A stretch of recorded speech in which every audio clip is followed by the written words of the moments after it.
régulièrement approvisionner le maquis en agneaux, en brebis, en veaux également, qui étaient tués sur place, clandestinement bien sûr.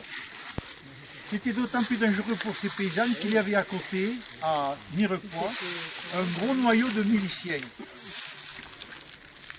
Et bien sûr, les uns et les autres ne s'ignoraient pas, hein, parce que les marquisards qui partaient d'ici et qui allaient par exemple livrer du bois ou du charbon de bois sur Mirepoix ou ailleurs, étaient facilement repérés.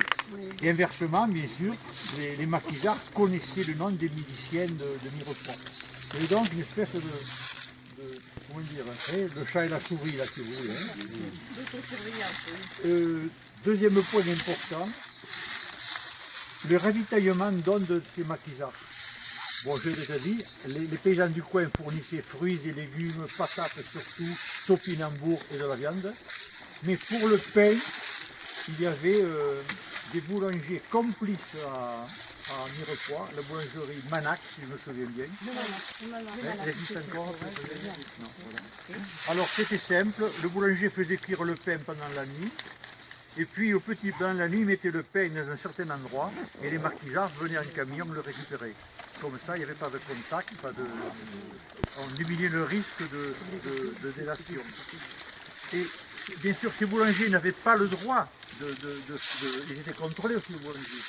Alors, Emmanuel Trasté, qui était à Saint-Goderic, nous a raconté comment ça se faisait.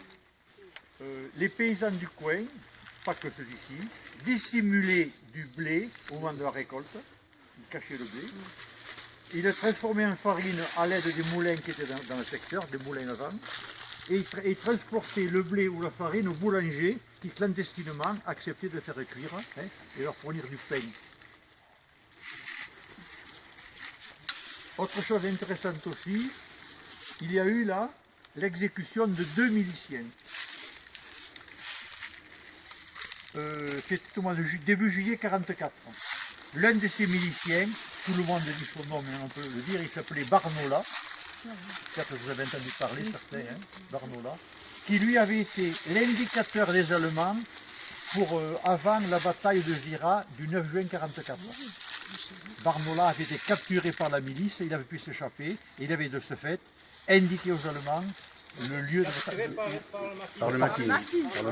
Non, Barnola avait donc été capturé par le maquis, s'était échappé, et comme il était milicien, il avait indiqué aux Allemands l'endroit exact où se réfugiait le maquis de Vira. D'où bataille de Vira le 9 juin 1944. Et tout le monde, et tous les maquisards du coin, bien sûr, cherchaient Barnola. Il se trouve que ce Barnola n'était peut-être pas très prudent, et avec notre milicien de Mirepoix, ils sont venus un jour s'introduire par ici, soi-disant comme étant des marquisards qui cherchaient à fuir les Allemands. Mais ils ont été reconnus par un des maquisards. Dans la nuit, les maquisards ont perquisitionné la cabane dans laquelle Barnola s'était installé. Ils ont trouvé des plans du lieu, c'était donc des preuves indéniables que c'était un début de trahison. Alors on leur a fait creuser leur tombe et ils ont été exécutés sur place. Voilà, l'histoire de Barnola et des autres côté. Autre élément aussi, à quoi servait encore ce maquis? Quand il y a eu donc le déclenchement de la bagarre vraiment en juin-juillet, les marquisards étaient pourchassés un peu partout, et certains d'entre eux sont venus se réfugier ici. Des marquisards de Vira sont venus se réfugier ici quelques jours avant d'être répartis dans d'autres unités, vers Roquefissade notamment. Un autre point intéressant aussi, c'est ceci. On va avoir bientôt à Varilhes un centre d'histoire de la résistance et de la déportation. Ce centre d'histoire, il faut le garnir. Et justement, c'est un des marquisards d'ici, dont j'ai déjà cité le nom, celui qui avait 15 ans, qui avait gardé chez lui des armes, comment dire encore, des lampes qui servaient pour la réception des parachutages, des casques. Donc c'est grâce à lui qu'on va pouvoir donc garnir ce musée de la résistance, ce centre d'histoire de la résistance et de la déportation à Varilhes. Où ça en est, Olivier, c'est là. Alors, ça en est. Oui. Alors, justement, les fondations ont été faites. Donc, il y aura en même temps la médiathèque et l'office de tourisme, ce qui a permis de réunir beaucoup de subventions. Donc, les travaux seront terminés, pense-t-on, à la fin 2015.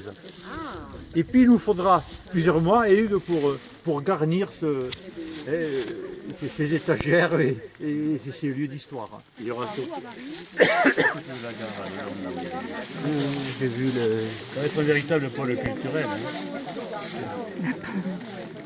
Il y aura surtout la salle de conférence aussi à 100 places pour les scolaires et les universitaires et les collégiens.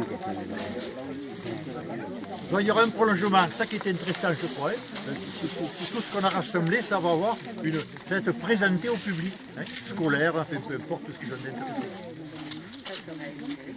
d'intéressant. Peut-être un petit mot avant de repartir, l'histoire des parachutages d'armes. FTP comme guerrilleros, c'était disons des maquis rouges, n'étaient pas bien vus des autorités gaullistes et ils avaient très peu d'armes.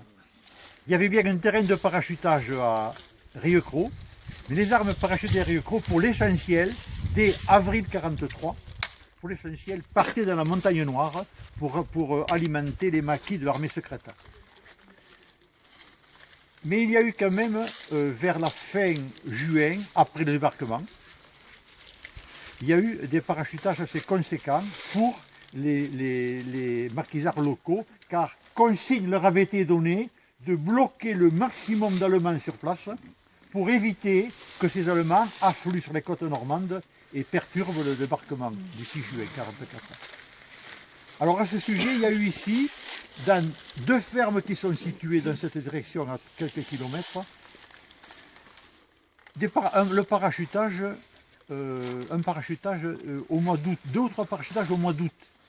Et là, on a récupéré des conteneurs de parachutage, une espèce de grande valise, de grande malle en osier qui contenait des armes, et tout ça, on l'a à notre disposition. Mais surtout,